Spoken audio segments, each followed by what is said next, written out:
నమస్కారం. ప్రేక్షకులందరికీ శుభోదయం. ఈనాటి శుభయోగం శీర్షికన ఆనంద పంచమీ వ్రతాన్ని ఎటువంటి విధి విధానాలతో ఆచరించాలో, తద్వారా ఎలాంటి ప్రయోజనాలు సిద్ధింపజేసుకోవచ్చు, అలాగే శుక్రవారం సందర్భంగా అమ్మవారి అనుగ్రహాన్ని సులభంగా సిద్ధింపజేసుకోవటానికి ఎటువంటి విధి విధానాలను పాటించాలో పరిశీలిద్దాం. ఫాల్గుణ మాసంలో వచ్చే శుద్ధ పంచమి తిథిని ఆనంద పంచమి అనే పేరుతో పిలుస్తారు. ఈ ఆనంద పంచమి నాడు ఆనంద పంచమి వ్రతాన్ని ఆచరించటం ద్వారా, ప్రత్యేకమైన విధి విధానాలతో గణపతిని పూజించటం ద్వారా చేపట్టిన పనులన్నీ దిగ్విజయంగా పూర్తి చేసుకోవచ్చు. అలాగే గణపతికి బుధవారంతో పాటుగా శుక్రవారం కూడా ప్రీతిపాత్రమైన వారమని, శుక్రవారం లక్ష్మీ గణపతి ఆరాధన చేస్తే విశేషమైన శుభ ఫలితాలు కలుగుతాయని కూడా మనకు శాస్త్రాలలో వివరించడం జరిగింది. అందువల్ల శుక్రవారంతో కూడిన ఆనంద పంచమి సందర్భంగా ఈరోజు గణపతి ప్రీతి కోసం ఆనంద పంచమి వ్రతాన్ని ఆచరించాలి. ఆనంద పంచమి వ్రతం అంటే ఈరోజు ఉదయాన్నే నిద్రలేచి చక్కగా స్నానాన్ని ఆచరించి విఘ్నేశ్వరుడిని ఎర్రటి పుష్పాలతో కుంకుమ కలిపిన అక్షింతలతో పూజిస్తూ స్వామివారికి నువ్వులు కలిపి వండినటువంటి నైవేద్యాన్ని సమర్పించాలి.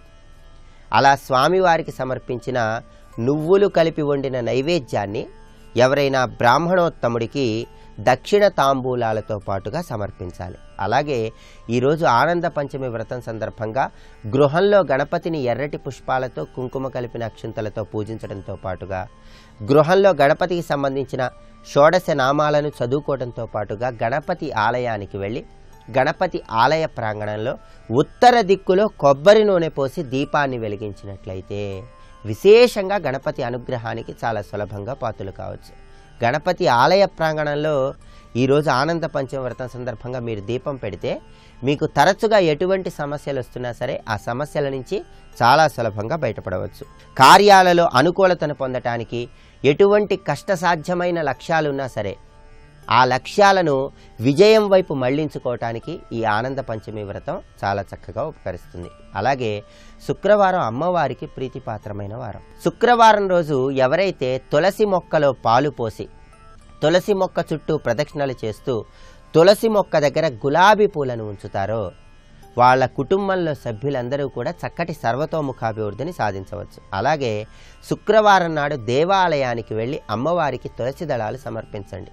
ఇలా చేస్తే అమ్మవారి అనుగ్రహానికి, కరుణకు విశేషంగా పాత్రలు కావడానికి ఆస్కారం ఎంతగానో ఉంది. అలాగే శుక్రవారం సందర్భంగా ఈరోజు గోమాతకు శనగలను ఆహారంగా తినిపించటం, గృహంలో అష్టలక్ష్ముల చిత్రపటానికి ఎర్రటి పుష్పాలతో పూజ చేయడం ద్వారా కూడా అమ్మవారి విశేషమైన కరుణా కటాక్ష వీక్షణాలకు చాలా సులభంగా పాత్రలు కావచ్చు.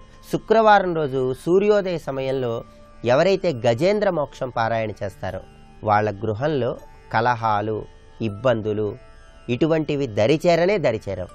గృహంలో ఎటువంటి కల్లోలాలున్నా సరే ఆ కల్లోలాల నుంచి సులభంగా బయటపడటానికి శుక్రవారం రోజు సూర్యోదయ సమయంలో గృహంలో గజేంద్ర మోక్షం పారాయణ చేసుకోండి. ప్రత్యేకమైన విధి విధానాలతో ఆనంద పంచమి వ్రతాన్ని ఆచరించండి. అమ్మవారిని ఆరాధన చేయండి. అద్భుతమైనటువంటి శుభ ఫలితాలను సిద్ధింపజేసుకోండి. రేపటి శుభయోగం శీర్షికన వెంకటేశ్వర స్వామి వారి వాహన సేవలలో దాగి ఉన్న పరమార్థాన్ని, అంతరార్థాన్ని పరిశీలిద్దాం. నమస్కారం.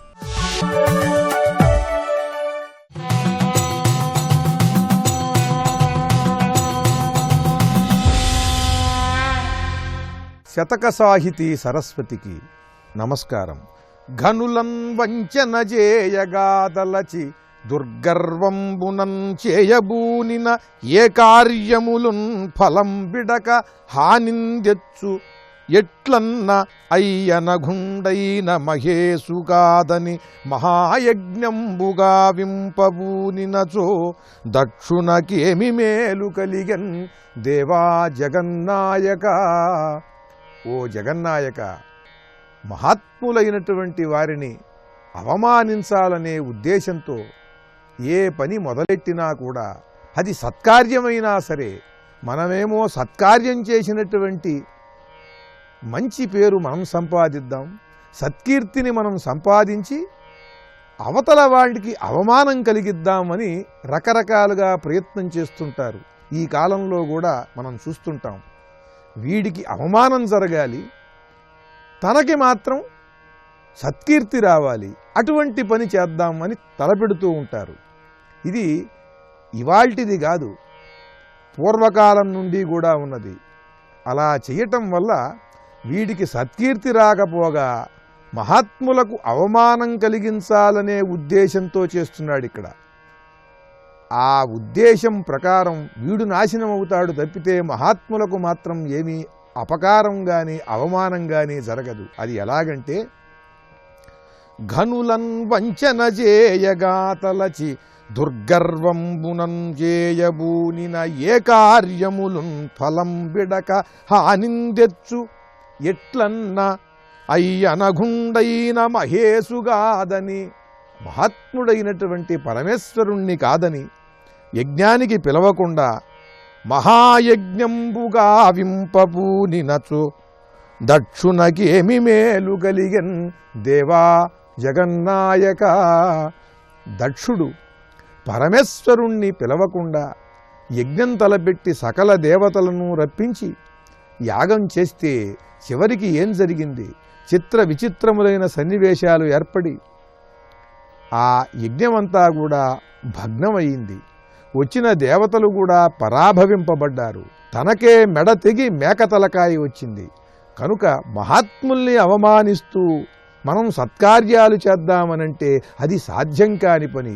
ముందు సద్బుద్ధిని ఏర్పరుచుకుని మహాత్ముల యొక్క ఆశీస్సులు తీసుకుని ఎవరితోనూ కూడా మహాత్ములైనటువంటి వారితో విరోధభావం మనస్సుతో వహించకుండా నువ్వు చేసేటువంటి ప్రయత్నం మాత్రమే ఫలిస్తుంది అని పురాణ కథలను ఉదాహరణగా చూపిస్తూ అద్భుతమైన పద్యరచన చేసి గొప్ప శతకాన్ని మనకు అందించిన విద్వత్కవులు శ్రీ వరాహగిరి కొండ్రాజామాత్యుల వారి జగన్నాయక శతకంలోని మరి ఒక పద్యం గురించి రేపు ఉదయం తెలుసుకుందాం.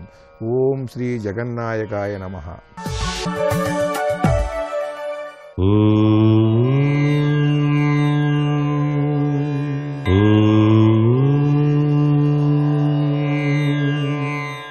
ఓం నమో నారాయణాయ. ఓం నమశివాయ. శ్రీమాత్రే నమః. ఈరోజు ఫాల్గుణ శుద్ధ షష్ఠి. షష్ఠీ తిథి అనగానే మనకు గుర్తుకొచ్చేది సుబ్రహ్మణ్య ఆరాధన. సుబ్రహ్మణ్యోం అని చెప్పేసి 11 సార్లు ఏ వ్యక్తి అయితే ధ్యానం చేస్తాడో ఆ వ్యక్తికి కీర్తి, ధైర్యం, ఐశ్వర్యం సిద్ధింపచేస్తాడు ఆ శరవణ భవుడు. అంతేకాకుండా కుజదోషం కానీ రాహుగ్రస్త దోషాలు కానీ పట్టి పీడిస్తున్నటువంటి వాళ్ళు సుబ్రహ్మణ్య భుజంగ స్తోత్రాన్ని గనక చక్కగా గనక పఠనం చేసినట్లయితే ఆ యొక్క రాహు కుజగ్రస్త దోషాలు పటాపంచలైపోయి వారి జీవితాలలో వివాహాది శుభకార్యాలు, వ్యాపార అభివృద్ధులు కలిగి తీరుతాయి అంటోంది శాస్త్రం. ఏది ఏమైనా ఆ స్వామివారు వేల్ అనేటువంటి ఆయుధాన్ని ధరించి ఉంటాడు. అది ధైర్య సాహసానికి గుర్తుగా మనకు శాస్త్రాల్లో చెప్పినటువంటి నిగూఢ రహస్యం. అందుకనే ఆ వేలాయుధ తత్వంలో విరాజిల్లేటువంటి సుబ్రహ్మణ్యేశ్వర స్వామిని అతినిష్టగా గనక ధ్యానం చేసినట్లయితే కీర్తి, ఐశ్వర్యం, అనుకున్న పనులు అనుకున్నట్లు నెరవేరటం ఇవన్నీ కూడాను సిద్ధిస్తాయి సుమా. అలాగే సుబ్రహ్మణ్యేశ్వర స్వామి దేవాలయ ధ్వజస్తంభం దగ్గరికి వెళ్ళి అక్కడ గుప్పెడు ఉప్పు గనక పోసినట్లయితే మిమ్మల్ని పట్టి పీడిస్తున్నటువంటి నరఘోష, నరదృష్టి ఇవన్నీ కూడాను తొలగించడానికి స్వామివారు తన దివ్యవంతమైన అనుగ్రహ కరుణా కటాక్ష వీక్షణాల్ని ప్రసరింపజేస్తాడు సుమా అని చెప్పేసి శాస్త్రం. ఏ పనికి మీరు బయలుదేరి వెళ్ళేటప్పుడైనా సరే ఓం సాం శరవణ భవ అని చెప్పేసి అనుకుంటేనే చాలు. ఆ శరవణ భవుడు దివ్యవంతమైన అనుగ్రహ కరుణా కటాక్ష వీక్షణాల్ని ఎల్లవేళలా కూడాను ప్రసరింపచేసి తీరుతాడు సుమా. షష్ఠీ తిథి నాడు వీలైతే సుబ్రహ్మణ్యేశ్వర స్వామిని ఆలయాన్ని దర్శించడం, అక్కడే ఉన్నటువంటి పుట్టలో ఆవు పాలను సమర్పించి నమస్కృతాంజలు గడించడం చేసినట్లయితే చెవికి కంటికి సంబంధించినటువంటి రుగ్మతలన్నీ కూడాను పటాపంచలైపోతాయి సుమా అని చెప్పేసి మనకు శాస్త్రాల్లో చెప్పిన నిగూఢ రహస్యాలు. ఏది ఏమైనప్పటికీ నిత్య ఆరాధనలో దాగినటువంటి విశిష్ట తత్వం, ఒక్కొక్క తిథికి ఒక్కొక్క అదృష్టాన్ని మనవాళికి ప్రసాదించే అమృత తత్వాలు మనకు ఋషులు ప్రసాదించారు. సర్వే జనా సుఖినో భవంతు.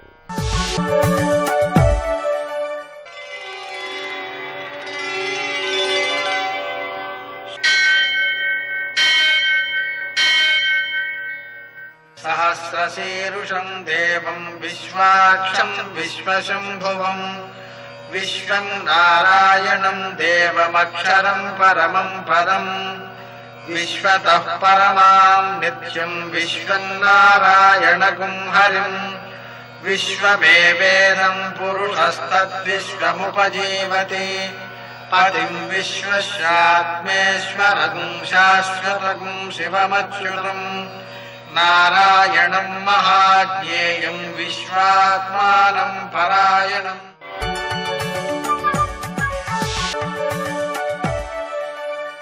సూర్యశౌర్యమథేంద్రపదవీ సన్మంగళం మంగళం. లక్ష్మీం క్షీరసముద్రరాజతనయాం శ్రీరంగధామేశ్వరీం దాసీభూతసమస్తదేవనితాం లోకైకదీపాంకురాం శ్రీమన్మందగడాక్షలబ్ధవిభో బ్రహ్మేంద్రగంగాధరాం త్వాం త్రైలోక్యకుటుంబినీం సరసిజాం వందే ముకుందప్రియాం. నేటి కాలమాన విశేషాలుగా వెళ్దాం. స్వస్తి శ్రీ చాంద్రమాన దుర్ముఖనామ సంవత్సరం ఉత్తరాయణం, శిశిర ఋతువు, ఫాల్గుణ మాసం, శుక్లపక్షం, శుక్రవారం. సూర్యోదయం 6:36 సూర్యాస్తమయం 6:19. తిథి పంచమి ఉదయం 10:43 వరకు, తరువాత షష్ఠి. నక్షత్రం భరణి రాత్రి 12:03 వరకు, వర్జం ఉదయం 10:37 నుంచి 12:06 వరకు, దుర్ముహూర్తం ఉదయం 8:57 నుంచి 9:43 వరకు, మరల మధ్యాహ్నం 12:51 నుంచి 1:35 వరకు, అమృతకాలం రాత్రి 7:34 నుంచి 9:04 వరకు. శుక్రవారం కాబట్టి రాహుకాలం ఉదయం 10:30 నుంచి 12 గంటల వరకు. అష్టకవర్గ రీత్యా శుభప్రదమైన సమయం ఉదయం 7 గంటలకి. నేటి విశేషం, ప్రతి మాసమందు చేసే స్కంద షష్ఠీ వ్రతం ఆచరించదగిన రోజుది. ఉదయం 10:43 వరకు పంచమి ఉన్నప్పటికీ మధ్యాహ్న కాలమందు ఆ షష్ఠి వ్యాపించి ఉన్నందువలన ఆ వ్రతం ఈరోజు చేసుకోవాలి. సుబ్రహ్మణ్య స్వామికి పాలతో అభిషేకం చేయడం మొదలైన చర్యల ద్వారా సత్సంతానం కలుగుతుంది.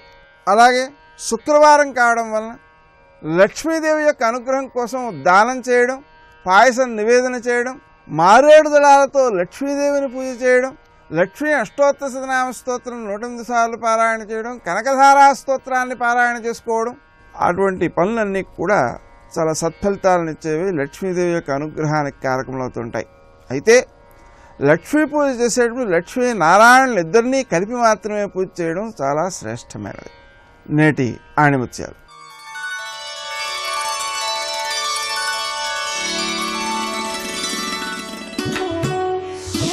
నేడు ఇతరులకు నీవేమి పెడుతున్నావో అదే రేపు నీకు లభిస్తుంది.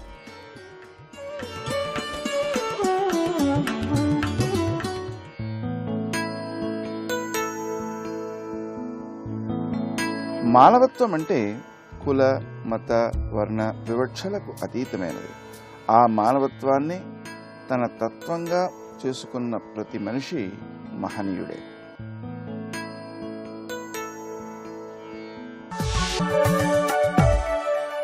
ప్రభుం ప్రాణనాథం విభుం విశ్వనాథం జగన్నాథనాథం సదానందభాజం. అసలు ప్రపంచం మీద మొట్టమొదట స్తోత్రం అనే మాట గాని, స్తోత్రం అనే ప్రక్రియ గాని ప్రపంచం మొత్తం మీద భారతదేశంలోని వేదంలో మాత్రమే పుట్టింది తెలుసుకోండి. ఇక్కడ అలాంటి అద్భుతమైన స్తోత్రం స్తోత్రం వేరు, భగవంతుడు వేరు కాదయ్యా. స్తవ్య స్తవ ప్రియం స్తోత్రం స్తుతి స్తోతారణ ప్రియ. స్తవ్య స్తవ ప్రియ స్తోత్రం స్తుతి స్తోతారణ ప్రియ. స్తోత్రము ఆయనే, స్తోత ఆయనే. ఎంత గొప్పగా చెప్పాడు. అంతేనా? స్తోత్ర ప్రియ స్తుతిమతి శృతి సంస్కృత వైభవ. స్తోత్రం భగవత్ స్వరూపం. ఎందుకంటే స్తోత్రంలో సబ్జెక్ట్ మెటీరియల్ ఏమిటి? ఏమిటయ్యా మహిమస్తుతి చెప్పకుండా ఇవన్నీ చెప్తున్నావు అంటే ముందు తెలిస్తే అన్ని తెలిసిపోతుంది. సబ్జెక్ట్ మెటీరియల్ ఏమిటి అనుకున్నాం స్తోత్రంలో? నామ రూప గుణ లీల తత్వములేగా. 5 అక్కడే ఉన్నాయి. అంటే 5 ఎవరు? శివుడేగా. కనుక ప్రతి స్తోత్రంలో శివుడే ఉంటాడు. కనుక స్తోత్రం శబ్ద రూపంలో కనబడే శివుడు. అందుకే స్తోత్రాన్ని ఎలా పడితే అలా చదవకుండా పవిత్రమైన అంతఃకరణంతో చదువుకోవాలి. స్నానం చేస్తే సాయంత్రం లోపల నియమంగా చదువుకోవచ్చు. లేదా ఎక్కడున్నా ఒకసారి భగవత్స్మరణ చేసి ఒకసారి ఏకాంతంలో కూర్చుని స్తోత్రం చేయండి, మహిమ తెలుస్తుంది ఇక్కడ. ఎందుకంటే ఒక స్తోత్రంతో భగవంతుని సంకీర్తన చేస్తే వచ్చే శక్తి ఎంతో మా నారదులు వారు చెప్తారు. స కీర్త్యమాన ఆయుర్భవతి అనుభావయతి చ భక్త అంటాడు నారదులు వారి భక్తి సూత్రాలు. భగవంతుడి గారి స్తోత్రం చేస్తే అక్కడ నీ భావబలం, నీ ప్రాణబలం, శబ్దబలం మూడింటితో భగవంతుడు ఆవిర్భవించి నీ అనుభవానికి వస్తాడు అని చెప్పాడు నారదుడు మహిమస్తుతి ద్వారా. సందేహం లేదు. ఈ శ్లోకం శబ్దాల్లో శివుడున్నాడు. అందుకని శబ్దాలు వింటూ ఉంటే శివనాట్యంలో ఆయన కాలి ముగ్గుల సబడి వినబడుతుంది. అంత అద్భుతంగా రచించాడు ఒక్కొక్కటి. అలాంటి శివుని మహిమని వర్ణించాలి అంటే మనం వర్ణించగలమా? వర్ణించలేము. ఒకవేళ వర్ణించాలంటే మనకి ఇన్ఫర్మేషన్ తెలియాలి, అంతే కదండి. అయితే ఆయన గురించి తెలియడం మొదలు పెడితే నువ్వు ఎంత తెలుసుకోగలవు? ఎంత తెలుసుకోగలవు? సోర్సెస్ ఏమిటి? ఆయన ఇన్ఫర్మేషన్ సోర్సెస్ ఏమిటి? ఇక్కడ నుంచి మొదలు పెడుతున్నాడు. ఆయన ఇన్ఫర్మేషన్ సోర్సెస్ ఏమిటంటే వేదాలు. ఈ వేదాలు ఎక్కడి నుంచి వచ్చాయి? మనకు తెలిసి బ్రహ్మగారి యొక్క వదనం నుంచి వచ్చాయి, ఋషుల నుంచి వచ్చాయి కారణం. ఋషులకు లభించింది బ్రహ్మగారి నుంచి. కనుక వేదాలలో శివతత్వం ఉంది కనుక వేదాలు ఎవరి దగ్గర ఉన్నాయో వాడే బాగా చెప్పగలరు కదా. కానీ చిత్రం ఏంటంటే ఆ వేదాలు పలికిన బ్రహ్మగారు కూడా శివుడిని సరిగ్గా చెప్పలేట. ఆయన కూడా పరిపూర్ణముగా శివుని గురించి చెప్పలేననే చెప్పాడు ఆయన. కానీ ఆయన ఊరుకోకుండా ఆయన స్తోత్రం చేశాడు శివుడిని. అలాగా చెప్పలేనంటూనే ఆయన స్తోత్రం చేశాడు. నేను కూడా స్తోత్రం చేయలేనంటూనే చేస్తున్నాను. కనుక నేను స్తోత్రం చేయడం వల్ల నీకేదో ఉపకారం కాదయ్యా, నేను తరించాలి. పూర్తిగా నువ్వు అర్థమయ్యాక స్తోత్రం చేస్తానంటే ఆయువులు అయిపోతావు కానీ అర్థం కావు. అందుకే నేను చెయ్యగలిగినంత స్తోత్రం చేసి తరించిపోతాను. నేను ఉదాహరణ చెప్పాలంటే ఒక్కడే చెప్పుకోవచ్చు. ఒక ఆయన పాపం దాహం వేసింది. ఏమంటే ఇక్కడెక్కడ నీళ్లు దొరుకుతాయా అని అడిగాడు. అబ్బో అక్కడ కృష్ణానది బాగా ప్రవహిస్తుంది, వెళ్ళి తాగండి అన్నాడు. వెంటనే వాడు వెళ్ళి ఇంత నది నీళ్ళ నేను తాగలేనండి అని వచ్చేట. నది ఉందని చెప్పాడు, అంత తాగమన్నాడండి ఇక్కడ. ఇప్పుడు నీళ్లు తాగొచ్చాడు. తాగేవా? తాగాను. ఏం తాగాను? కృష్ణానదిని తాగాడు. కృష్ణానది తాగాడా? అవునండి, కృష్ణానది నీళ్లు తాగాను. కృష్ణానది నీళ్లు తాగాడని నిజమే, కానీ కృష్ణానది లేదా అప్పుడు? కృష్ణానది నదిగానే ఉంది, కానీ కృష్ణానది నీళ్లు తాగాడ మొత్తం తాగేసేది కాదు. అలాగా దాహం తీరాలంటే నదంతా తాగలేకపోయినా దాహం తీరేటంత తాగితే చాలు. మనం ముక్తి పొందాలంటే శివుడి గురించి మొత్తం తెలుసుకోలేకపోయినా మన బ్రతుకు నిండా శివతత్వాన్ని ఆస్వాదిస్తే చాలయ్యా. అలా మనం చెయ్యగలిగినంత స్తోత్రం చేద్దాం. స్తోత్రం చేయాలి అంటే దానికి సంబంధించిన జ్ఞానము, ప్రేమ, భక్తి ఉంటే గానీ స్తోత్రం రాదు. అందులో శివ మహిమ తెలిస్తే గానీ స్తోత్రం చేయలేం. కానీ స్వామి నీ మహిమ సంపూర్ణముగా నాకు తెలియదు అని ప్రారంభిస్తున్నారు.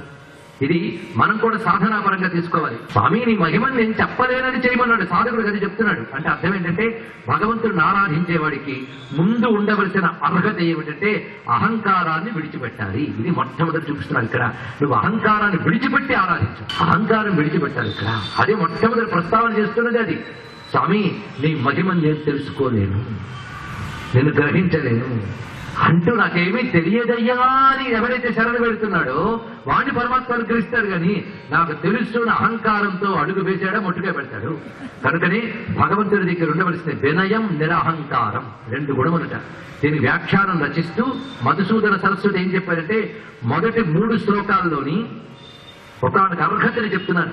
ఎందుకంటే శాస్త్రం ఎలా ప్రారంభమవుతుందో మహిమస్తుడు అలా ప్రారంభమైందండి. నిజంగా చెప్పాలంటే శాస్త్రం అంటే అధికార నిర్ణయం చేస్తుంది శాస్త్రం. అందుకే ప్రారంభమే మహిమ్న పారంతే పరమ విదుషో యజ్ఞ సదృశీ. స్వామి నీ యొక్క మహిమ యొక్క పరము అది అవిదుష, తెలియని వాడను నేను. మహిమ్న పరం అవిదుష. మహిమ్న అంటే మహిమ. ఎవరి మహిమ? తే మహిమ్న, నీ యొక్క మహిమ, దాని యొక్క ఆవలి ఒడ్డు. పరం అంటే ఆవలి ఒడ్డు నాకు తెలియదయ్యా అన్నాడు. ఇక్కడ పారంగతుడు అనే మాట వింటూ ఉంటారు కదా. ఒక నది ఒడ్డు తెలిసిందంటే నది అర్థమైంది మనకి. మనం ఏ వలి ఒడ్డు ఉన్నాం, ఆవలి ఒడ్డుకు వెళితే నది గురించి సంపూర్ణంగా దాటిన వాళ్ళు అవుతాం తెలుస్తుంది. నేను స్వామి నీకు ఈ వలి ఒడ్డును ఉన్నాను, మొత్తం నీ తత్వం తెలిసి ఆవలి ఒడ్డుకి చేరలేను కనుక నీ మహిమ యొక్క పారము నాకు తెలియదు అంటేనే ప్రారంభించారు. అవిదుష తెలియదు, అయినప్పటికీ కూడా సిద్ధపడిపోయినయ్యా అన్నాడు. ఇక్కడ ఇది ఎలాగయ్యా సాధ్యమైంది అంటే ఇది సముచితమవునా? తెలియని వాడు స్తోత్రం చేయాలని అడుగుడవుతాడా? ఇంకొక మాట ఉందండి, నాకేమీ తెలియదు ఎవడు అడగలడో తెలుసా? తెలిసిన వాడే అడగలట. అది గొప్ప విషయం చెప్పారు ఇక్కడ. నాకేమీ తెలియదు ఒప్పుకోవాలంటే ఎంతో కొంత తెలియాలి. సరిగ్గా మహానుభావుడు భర్తృహరి ఇదే మాట చెప్తాడు. నేను మొట్టమొదట కాస్తో కూస్తో చదువుకున్న రోజుల్లో అనుకున్నాను నన్ను మించిన గొప్పవాళ్ళు లేడు అనుకునేవాడిని. తర్వాత పెద్దల దయ వల్ల, అది చాలా జాగ్రత్తగా మాట్లాడాడు, పెద్దల దయ వల్ల గురువుల శిక్షణ వల్ల శాస్త్రం అధ్యయనం చేస్తూ ఉంటే తెలిసింది నాకేమీ తెలియదు అన్నాడు ఇక్కడ. కనుక చదువుకుంటున్న కొద్దీ నాకేమీ తెలియదని విషయం తెలుస్తుంది. కానీ న్యూటన్ చెప్పలేదు అంత గొప్ప సైంటిస్టు నువ్వు గొప్ప మేధావయ్యా అంటే సైన్స్ సముద్రం అంతా ఉంటే దాని ఒడ్డున గులకరాళ్ళు మాత్రమే ఎరుకున్నానని చెప్పాడు మహానుభావుడు. ఇక్కడ ఆ భావం ముందు కలగాలి. ఇక్కడ అదే మహిమ్న పారంతే పరమ విదిషో, తెలియని నేను నువ్వు ఉచితం కాదయ్యా అని అనకు. ఎందుకంటే నేను స్తుతించే గొప్పవాళ్ళు నువ్వు చూపిస్తావు, నాకంటే గొప్పవాళ్ళు ఉన్నారు నేను స్తుతించడానికి కాదన. ఎవరయ్యా అంటే స్తుతి బ్రహ్మాదీన, శివుడిని స్తుతించాలంటే మనమేనా? మహానుభావుడు విశ్వనాథ సత్యనారాయణ గారు ఒక మాట అంటారు, ఆయనకు అత్యద్భుతమైన శతకం రాశారు విశ్వేశ్వర స్వామి గారి పేరు. రాసి నన్ను మించిన కవి లేడు అనే అహంకారం రాబోయిన వెంటనే పోయింది అయ్యా అన్నాడు. ఆనందైకమయ స్వరూప భవదీయైశ్వర్యమున్ దుర్జటి శ్రీనాథుల్ కవితా సతీ కుచతీ శ్రీగంధ కస్తూరికా స్థానంబున్ పునరించి ఇప్పటికి ఆత్మస్తోత్ర పాత్రంబవై పేదలు త్రావిన నోటికి జలములందింపయ్యే విశ్వేశ్వర. ఎంత అందంగా ఇచ్చాడు మహానుభావుడు ఇక్కడ. ఆనందైక వయస్వరూప మొత్తం శతకం రాశారు, 100 శ్లోకాలు రాసి 100 శ్లోకాలను రచించారు. కానీ నీ సంపూర్ణమైన ఐశ్వర్యాన్ని వర్ణించగలనా? వర్ణించలేదు. ఒక్కసారి ఆలోచిస్తే నిన్ను వర్ణించిన నా పూర్వీకులు ఒక్కసారి తలంచుకుంటే శ్రీనాథుడు, దుర్జటి ఇలాంటి మహానుభావులు నీపై శ్లోకాలు రచించక నేను కూడా తగుదనమ్మా రాసుకొచ్చాను అంటే సిగ్గు వేస్తోందయ్యా. లోనన లజ్జాపరిగూఢ మానసుడనవుతుందంటాడు మరొక చోట. సిగ్గు వేస్తుంది చూసారా? ఒక్కసారి ప్రాచీనులు ఒక త్యాగరాజు ఒక అన్నమయ్య గ్రంథాలు చదివితే మనకు అసలు ఎంత సిగ్గు వేయాలి. వాళ్ళు అంత అద్భుతమైన స్తోత్రాలు చేసేది నీకు. మరి నేను చేసిన స్తోత్రం ఎలాంటిదయ్యా అంటే గొప్ప మాట అన్నారు. తేనెలు త్రావిన నోటికి జలములందింపయ్య విశ్వేశ్వర. శ్రీనాథుడు దుర్జటి మొదలైన వాళ్ళు ఇచ్చిన కవిత్వం అని అమృతాన్ని తాగి నీకు నా కవిత్వం కూడా ఇస్తున్నాం పుచ్చుకో. ఇది ఎలాంటిదంటే తేనెలు తాగిన వాడికి నీళ్లు ఇచ్చినట్లు అన్నాడు. సర్వం శ్రీ సాంబ సదాశివ చరణారవిందార్పణమస్తు.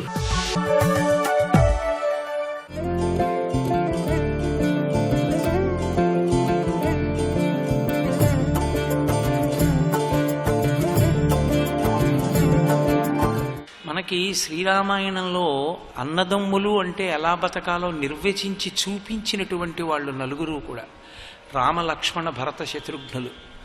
అందులో వాల్మీకి మహర్షి శ్రీరామాయణ రచన చేస్తూ నలుగురు కౌసల్య సుమిత్ర కైకేయి యందు జన్మించినటువంటి వారు. పెద్ద కుమారుడైనటువంటి రాముడు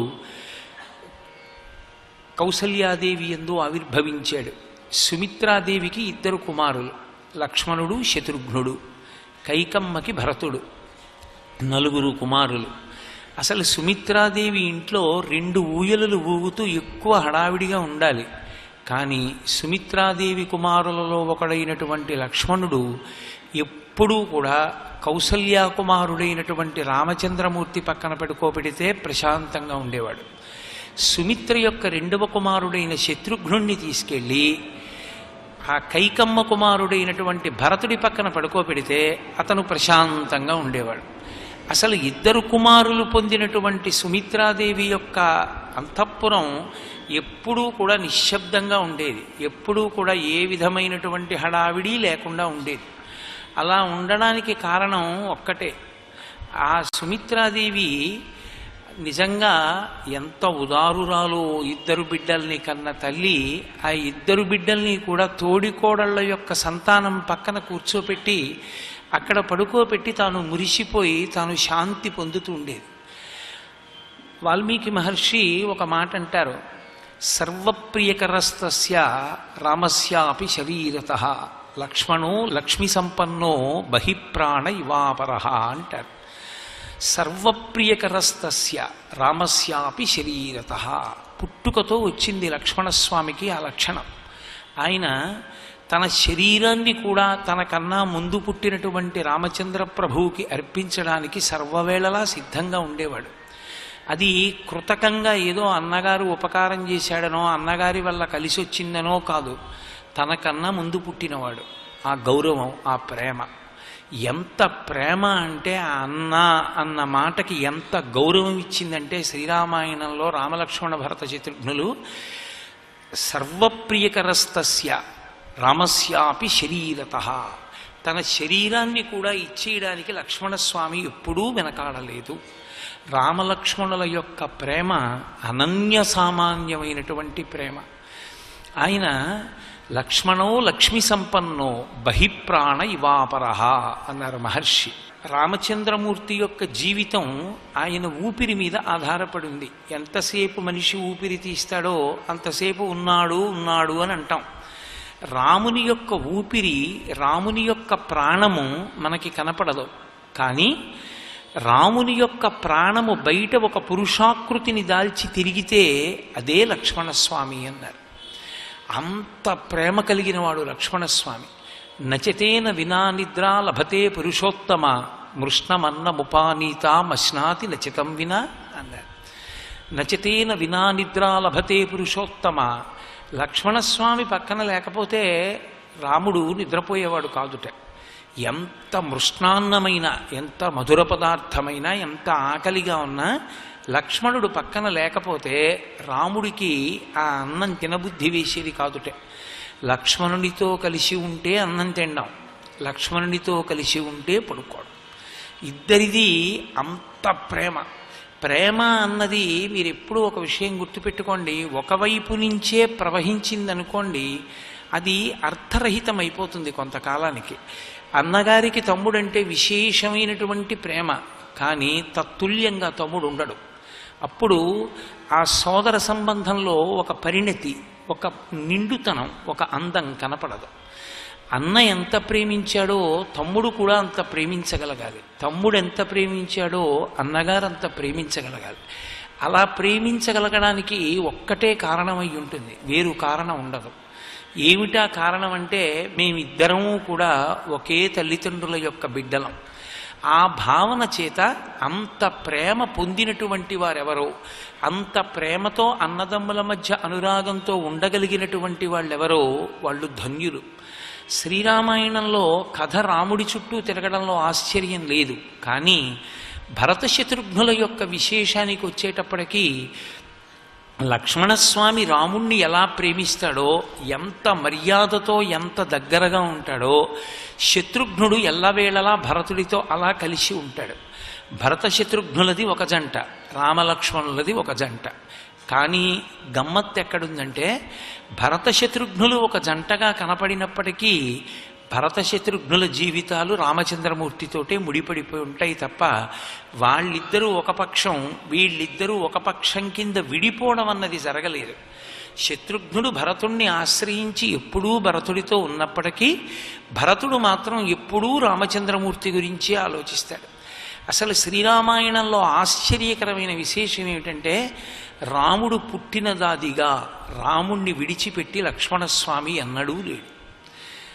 నిజానికి రామచంద్రమూర్తి యొక్క అవతార పరిసమాప్తి కూడా ఎప్పుడు జరిగింది అంటే లక్ష్మణస్వామి వెళ్ళిపోతేనే రాముడు వెళ్ళిపోయాడు తప్ప లక్ష్మణస్వామి ఉన్నంత కాలం రామచంద్రమూర్తి యొక్క అవతార పరిసమాప్తి జరగలేదు. వాళ్ళిద్దరి మధ్య ఉండేటటువంటి అనుబంధం అంత గొప్పది, అంత గొప్ప అనుబంధం కలిగినటువంటి వాళ్ళు. లీలాశుకుడని ఆయన కృష్ణకర్ణామృతం చేస్తూ ఒక మాట అంటారు. యశోదాదేవి కృష్ణ పరమాత్మని ఊయలలో పడుకోబెట్టి ఊపుతూ జోలపాట పాడుతోంది. జోలపాట పాడుతున్నప్పుడు పిల్లవాడు నిద్రపోకుండా అమ్మ ఏదైనా కథ చెప్పు అంటాం. లోకంలో ఉన్నటువంటి ఆచారమే. ఆ చిన్ని కృష్ణుడు కూడా అమ్మ ఏదైనా కథ చెప్పమ్మా అన్నాడు. పిల్లవాడు నిద్రపోవట్లేదు, ఏదైనా కథ చెప్తే పడుకుంటాడని అమ్మ కథ చెప్పడం మొదలుపెట్టింది. రామో నామ బభూవ హుం తదబలా సీతేతి హుం తాం పితుర్వాచా పంచవటీతటే విహరణస్తస్యాహరద్రావణః నిద్రార్ధం జననీ కథామితి హరేః హుంకారతః శృణ్వతః సౌమిత్రే క్వధనుర్ధనుర్ధనురితి వ్యగ్రాగిరప్పాంతునః అన్నారు. అమ్మ పడుకోబెట్టి ఊయలలో కథ చెప్తోంది కృష్ణుడికి. ఎవరి కథ? రామకథ. ఎవరు రాముడు? ఆయనే. పడుకోబెట్టి కృష్ణుణ్ణి ఊయల ఊపుతూ కథ చెప్తోంది. రామో నామ బభూవ, రాముడని ఒక రాజు ఉండేవాడు. హుం అన్నాడు. తదబలా సీతేతి, ఆ రాముడికి ఒక భార్య ఉండేది, ఆవిడ పేరు సీత అన్నాడు. హుం అన్నాడు. తాం పితుర్వాచా పంచవటీతటే విహరణస్తస్యాహరద్రావణః అంది. వాళ్ళు తండ్రి అయినటువంటి దశరథ మహారాజు గారు చేసినటువంటి వరప్రదానం అనేటటువంటి దాని వలన ఏర్పడినటువంటి పరిస్థితి ఎందు దశరథ మహారాజుని సత్యమునందు నిలబెట్టడం కోసమని అరణ్యవాసానికి బయలుదేరి సీతాసహితుడైనటువంటి రామచంద్రమూర్తి పంచవటీ ప్రాంతమనందు నివసించి ఉండగా రావణాసురుడనే రాక్షసుడు సీతమ్మ తల్లిని అపహరించినాడు అంది. ఇప్పుడు ఇది నిద్రార్ధం జననీ కథామితి హరేః హుంకారతః శృణ్వతః. పిల్లవాడు నిద్రపోతాడని అమ్మ చెప్తున్న కథ ఇక్కడ వరకు విన్నాడు. రావణుడు ఎత్తుకుపోయాడు సీతమ్మనన్న మాట వినగానే చిన్ని కృష్ణుడు ఊయలలోంచి ఒక్కసారి లేచి సౌమిత్రే క్వధనుర్ధనుర్ధనురితి వ్యగ్రాగిరప్పాంతునః, నేను చిన్ని కృష్ణుణ్ణి కృష్ణావతారంలో ఉన్నానన్న విషయం మరిచిపోయి ఊయలలో ఒక్కసారి లేచి కూర్చుని ఓ లక్ష్మణ ఎక్కడ నా ధనస్సు పట్రా అని ఊగిపోయట. కృష్ణావతారంలో ఉండి రామకథ చెప్తే లక్ష్మణాల ధనస్సు పట్రా అని ఊగిపోయిన చిన్ని కృష్ణుడున్నాడే, ఆయన మమ్ము రక్షించుగాక అంటాడు లీలాశకుడు. కృష్ణావతారానికి వెళ్ళిపోయినా సరే లక్ష్మణస్వామితో ఉన్నటువంటి అనుబంధం అంత గొప్పది. అవతార పరిసమాప్తి చేసేసి భద్రుడు శ్రీ మహావిష్ణువుగా ప్రత్యక్షమైనటువంటి స్వామిని కాదు నాకు రామావతారంగా కావాలి అని అడిగితే వామాంకస్థిత జానకీ పరిలసత్కోదండ దండంకరే చక్రం చోర్ధ్వకరేణ బాహుయుగళే శంఖం శరం దక్షిణే బిభ్రాణం జలజాతపత్రనయనం భద్రాద్రిముద్రిస్థితం కేయూరాది విభూషితం రఘుపితిం సౌమిత్రియుక్తం భజే. ఆయన సీతమ్మ తల్లిని ఎడమతొడ మీద కూర్చోపెట్టుకుని ఆయుధములను కూడా అపసవ్యంగా ధరించి రామచంద్రమూర్తిగా అవతరించినటువంటి వాడు పక్కన లక్ష్మణస్వామితో కలిసి అవతరించడం మాత్రం మర్చిపోలేదు. భరత శత్రుఘ్నులు లేరేమో కానీ లక్ష్మణుడు మాత్రం పక్కన ఉండవలసిందే. అందుకే మహర్షి అంత అందమైన మాట వాడారు, బహిప్రాణ ఇవాపరహ అన్నారు. రామచంద్రమూర్తి యొక్క ప్రాణము బయట తిరిగితే ఆ ప్రాణము ఒక సాకార రూపమును ధరిస్తే అదే లక్ష్మణస్వామి. సర్వం శ్రీ ఉమామహేశ్వర పరబ్రహ్మార్పణమస్తు. స్వస్తి.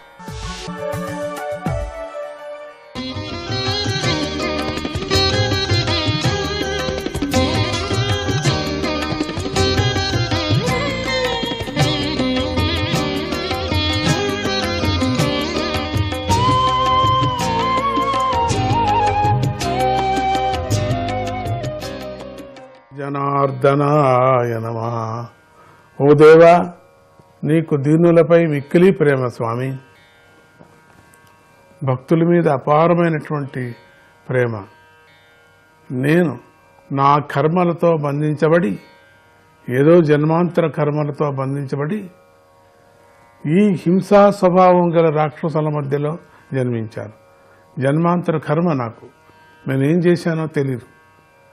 ఎవరిని వధించానో, ఏ అడవిలో ఏ సాధు పురుషుల్ని సంహారం చేశానో నాకు తెలియటం లేదు.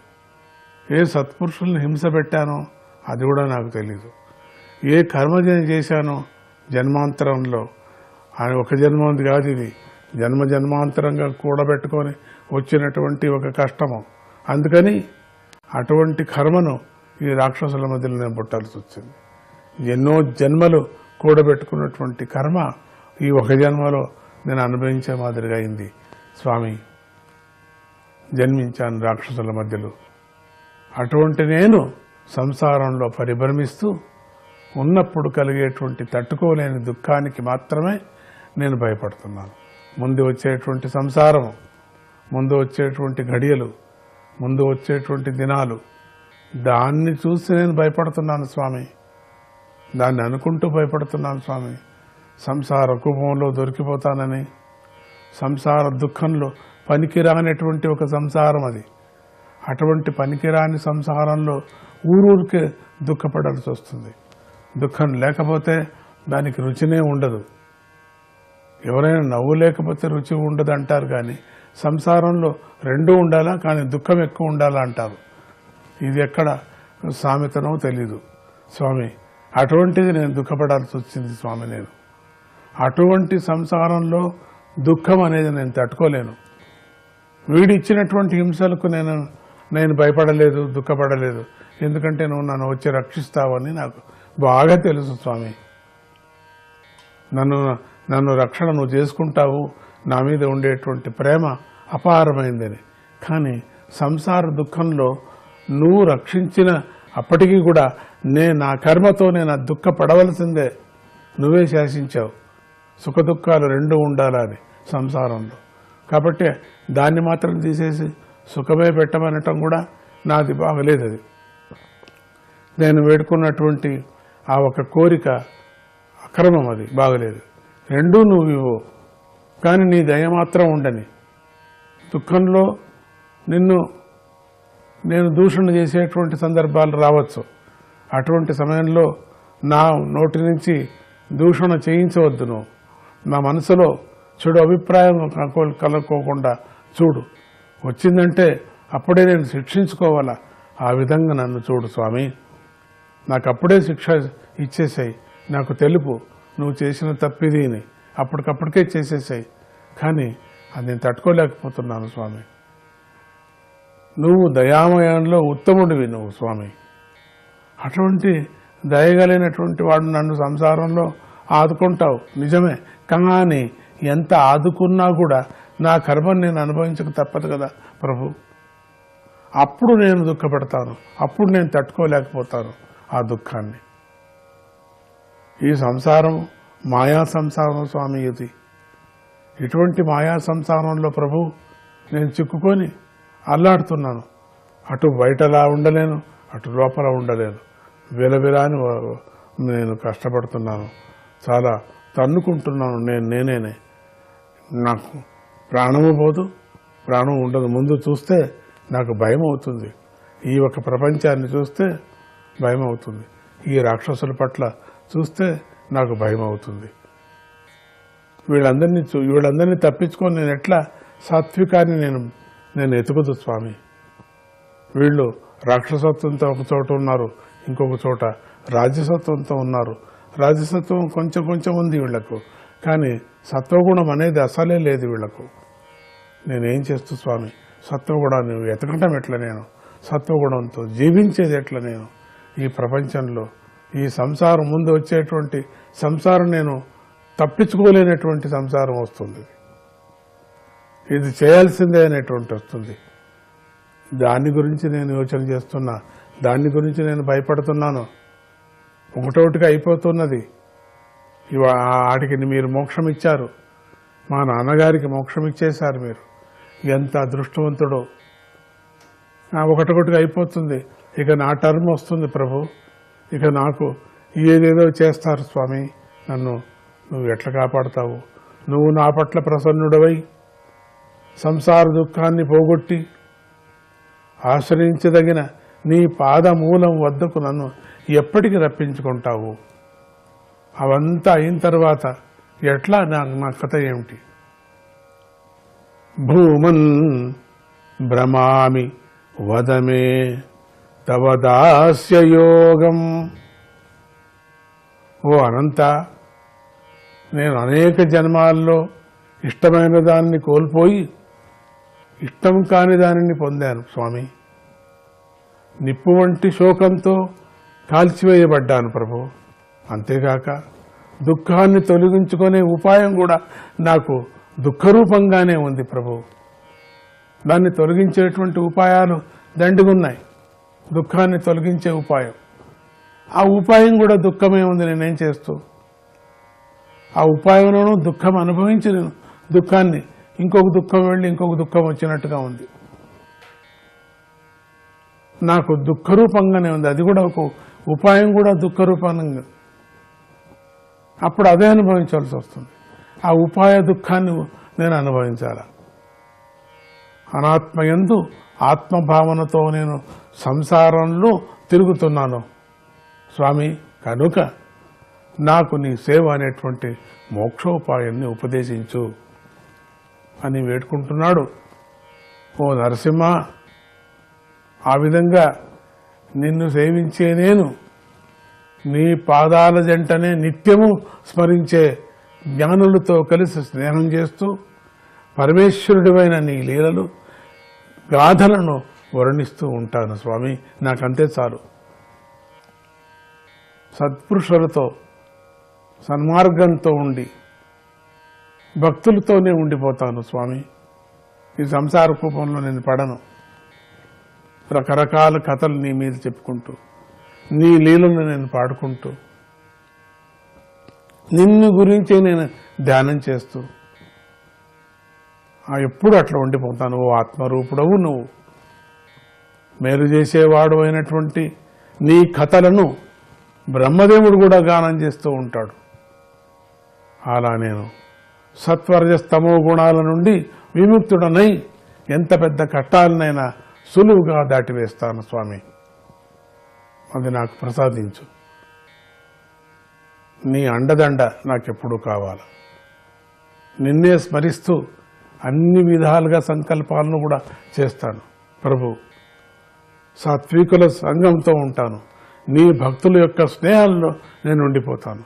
అట్లా ఉంటూనే నా కర్మను నేను అనుభవిస్తాను స్వామి. నాకప్పుడు నా కర్మ నాకు అప్పుడు అంత పెద్దగా కనిపించదు. అట్లా నాకు అనిపించదు. అది నాకు బరువు కాదు.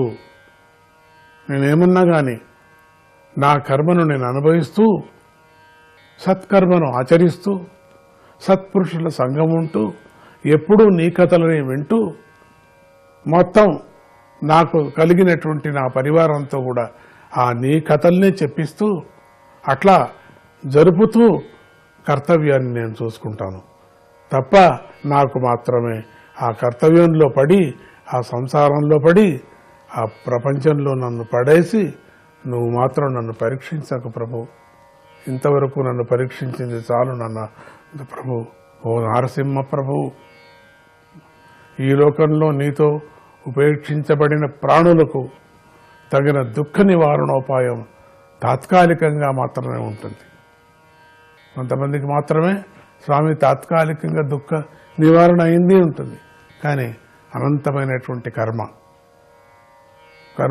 తెగదు, అది తెల్లవారదు, అది తెగిపోదు, అది ఎప్పటికీ ఖర్చు కాదేమో. ఆ చెడ్డ కర్మ నేను ఆచరించింది జన్మ జన్మాంతరాలుగా కూడబెట్టుకొని వచ్చినటువంటి ఆ చెడ్డది కర్మ, సత్కార్యం నేను చేయలేదేమో. ఈ దుఃఖాన్ని నేను అనుభవించేటప్పుడు ఎంత ఉందో ఎవరు లెక్క పెట్టే అది నువ్వు పెడతావు స్వామి. నేను పెట్టలేను. ఎన్ని జన్మలు వచ్చినా నేను పెట్టలేను. ప్రతి జన్మలేను ఎంత పాపం చేశానో. వాచా పాపం, మాట్లాడుతూ పాపం చేశా స్వామి, వింటూ పాపం చేశా, తింటూ పాపం చేశా, సంస్కారాన్ని సంపర్కాన్ని కలిగించుకుంటూ పాపం చేశా, స్నేహ పాపం చేశా, అబద్ధాలాడా, వాక్ దోషం, అబద్ధాలాడా. నేనేం చేస్తూ స్వామి అటువంటిది వస్తుంది ముందు నాకు. జనార్దనాయ నమః.